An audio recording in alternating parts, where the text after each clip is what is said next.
davay ertaga sana topshiriq, ertaga sen xudo xohlasa 10 ta stoldan mana shuncha chek chiqara olasan.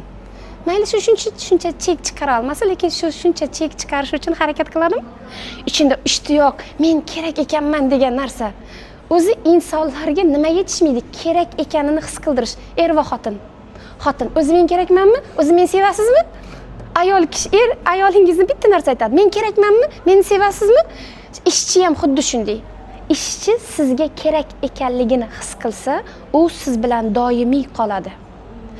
Doimiy qolganlar bilan biz tezroq ishlaymiz.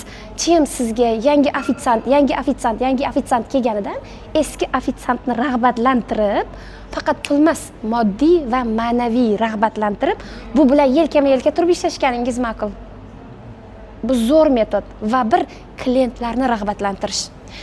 Siz baribir taniysiz. Misol uchun bitta bo'lmasa ikkinchi marta kelgan klient bor.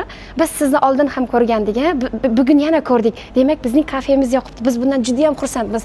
Men hammani eslab qola olmayman, lekin sizni eslab qoldim. Bu menga motivatsiyami? Ertagini olib kelamanmi? Endi hozir menday. Men o'z boshqa kafega borayotgan edim. Yur, seni boshqa joyga olib kelaman deb meni olib keldi. Men sizga klientmanmi? Klientman. Siz men bilan zo'r munosabatdasiz. Ertaga men aytaman baribir.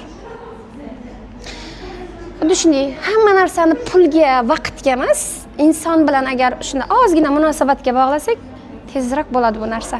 Sizlar bilan tanishganimdan xursandman. Biz bugun Oltin diyor, To'rtko'l shahrida Oltin diyor degan kafe bor ekan. Men bilmas edim. Mana shu joyga keldim. Administratsiyasi, ofitsiantlari zo'r. Ya'ni munosabati, muloqoti va eng asosiysi insonparvarligi, odamgarchiligi bor ekan. Kelishlaringizni tavsiya beraman.